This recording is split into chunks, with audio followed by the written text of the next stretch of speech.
Good night, fellow punchers. The clock on the wall says 5-9 on Saturday night. Half time in the rugby match. 12-6 to South Africa. There's some hitting going on there. New Zealand lost their captain now. He'll be gone. So they'll have, when the game is over, they'll have at least played 3/4 of the game with 14 men. So it'll be tired bodies towards the end. But there's always a spark at somewhere in the back line with New Zealand, so you never know. But it's looking good for South Africa. No team since 1987 has come back from being down in the losing position at half time. We'll get on with this and get it into the oven. It can be in the oven when I get back to the television. Today is over. We made a few pound. But a great run in the first race, I thought, of the day with Triple Trade. As I said last night, his 2 wins at 2.5 mile, so he hadn't the toe to keep up with them. But he really ran well in the last the last 2 furlongs. Needed another furlong to probably get on top. There was a faller at the last. I don't know how it would have finished, but Dancing on My Own. It's a horse I tipped up in Fairy House last year. This time last year, which was in December at the December meeting. And I thought he would be a spring horse and a UK horse, it seems now as well. So that's when he does his best running on goodish ground in the UK. So probably mightn't see him again until the spring. We'll be keeping an eye on Triple Trade. We'll get a race out of him. Under supervision, no good. Bugs Moran, I think, was 6th in that race. Some of them are paying out 6. And we had a good winner in Buddy One. He was my nap of the day. I had a good bet on him. Loves that distance.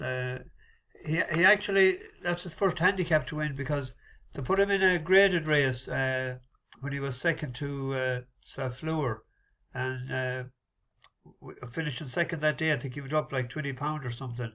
So in retrospect, it was a bad move by putting him in that race, because there was a couple of more handicaps in him to get to the rate he is now. But he's a good little horse. Likes Galway too, small yard, well done. We got second as well in the race in England. I thought we were going to win it at halfway. We got a good break. Can't remember the name of it. Anyway, it doesn't matter. Let's get on with this. Tomorrow, there's Aintree is on, Galway is on, Wincanton is on, and Wexford. First race of the day we look at is the 2 o'clock. It's the Old Roan Chase. A horse that we backed last year in it, Hitman. It was desperate unlucky. It was a pound higher last year when it on its in this race as well, when it first run of the year as well, when it lost out to Riders on the Storm. It looked halfway up the stretch that was all over a winner. Last year it was on the day of the Munster Grand National, because we were in Limerick watching it in upstairs in the Red Bookies. Do your with the job, blue hat. Get back into it after that error, and Galore follows, heading down towards 2 from home. Captain Tomcats lost the lead to Beakstown and Ryder on the Storm on the outside. Beakstown and Riders on the Storm. Riders on the Storm has hit the front from Beakstown.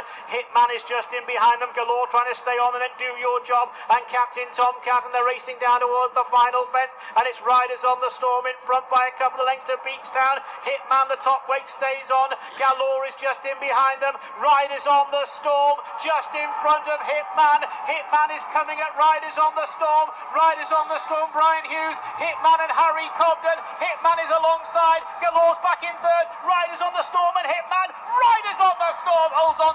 Just got nutted after a good tussle up the stretch. It's an each way price. It was 5-1 earlier. Some of them prices aren't up, and they're up earlier. It's 9-2 now with 365 I've seen. My Drogo making a long time comeback. Do Your Job was favourite in this race last year, but we have to stay with Hitman and hopefully maybe tomorrow at least he get placed anyway. Why have the 3:45 at Aintree? Oh, Novices Chase, the Shorties. There's two Shorties that I thought had a good chance tomorrow coming in. It ran in a decent to second in a race already. Novice Chase, 11-8, could be doubled with Affordale Fury. Where's Affordale Fury? It's in Galway. Affordale Fury. It won twice for us in Galway before. When I'm at Galway here, this is a horse that we tipped the last and it was going all right. It might have won only for a fella at the last. Back, he jumps all right. He's improved in the last couple of runs, but he needs sort of wakening up halfway through the race as opposed to later in the race, because he just seems to fall asleep a bit. But I think it's between the top two in the market, between Takerengo, who's down in grade. That ran in a 0 to 123. It was third the last time to Lincoln Castle. But if we have a look at the grey horse here, this was him the last day. Country roads and dead heat, a mistake by Le Mans. Passing the 3 with 2 fences left to jump. And the leader is Likeable Chancer. Kicks a couple of lengths clear at the head of the straight from Hard Wide. And then Ocean Legacy with He Fits In now driven hard on the outside to try and close. Ahead of Oscar Clermont and then Movie King and Solomon Lane up the inside. Coming to the second last is Likeable Chancer on the near side. Steadied into it from Hard Wide, who's trying to challenge. Solomon Lane over on the far side digs in. Ahead of Ocean Legacy and then Oscar Clermont, Movie King and He Fits In. And Hard Wide will take them to the final fence in the lead. Hard Wide the leader from Solomon Lane and gone after a mistake. Oscar Clermont, and it's Hard Wide and Derek O'Connor now moving away with the Bet Victor Amateurs handing. It's an amateur on the last day, and Keith Donoghue takes the ride tomorrow. I think Takerengo is the main danger. Maybe a small little reverse forecast with him too. Might be no harem. That's my reading on the race. Captain Jimmy won that the last 2 years for local trainer Pat Kelly and My Friend the Wind. All you Demis Roussos fans out there remember that song, My Friend the Wind.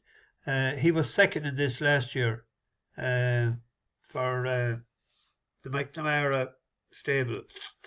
Captain Jimmy, of course, will be geared up and ready to go, but I just thought with Cromwell's Yard in good form, he's banging in winners, and that was a great performance today from Jordan Porter on his first run for Gavin Cromwell.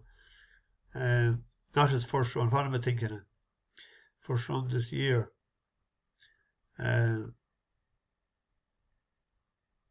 I'm thinking of there, Sean Hawkyard gave 4 tips for this morning, including the Cox Plate winner, and the 4 of them went in. They were in Australia. I think he was PVC man or whatever in Wexford tomorrow. Japers Jack. It's in a beginner's chase. It has the scope to win a beginner's chase. It was behind Percival Le Galway in Galway the last day. If you see, it has never won a race, but it was second to the aforementioned Affordale Fury in Pint to Pint, but it's behind Grange Care West, Walk in the Breeze, Yeah Man, Sir Argus, Gold Bullion. It was behind a lot of good horses, but it made it up to game, I thought, the last year when it ran well in the race that Percival Le Galway run in Galway. Waters up the hill towards the final furlong. It's Percival Le Galway from Japers Jack. In third is Never a Dull Moment. Inside the final 200 yards, it is Percival Le Galway. Looks to have all angles covered from Japers Jack and Never a Dull Moment. And at the line, it is Percival Le Galway hitting the ground, running over fences. And the favourite, there was a big gamble on the one that was second there, Moving with the Times or something was the name of it. The one it was the 116, wasn't it? Affordale Fury, yeah, that won for us twice. It won a bumper and won a maiden hurdle in Galway. Beginner's chase tomorrow. 5-year-old for Noel Mead. Back to us, good hunting ground for it. Right, I'm waffling on a bit too much.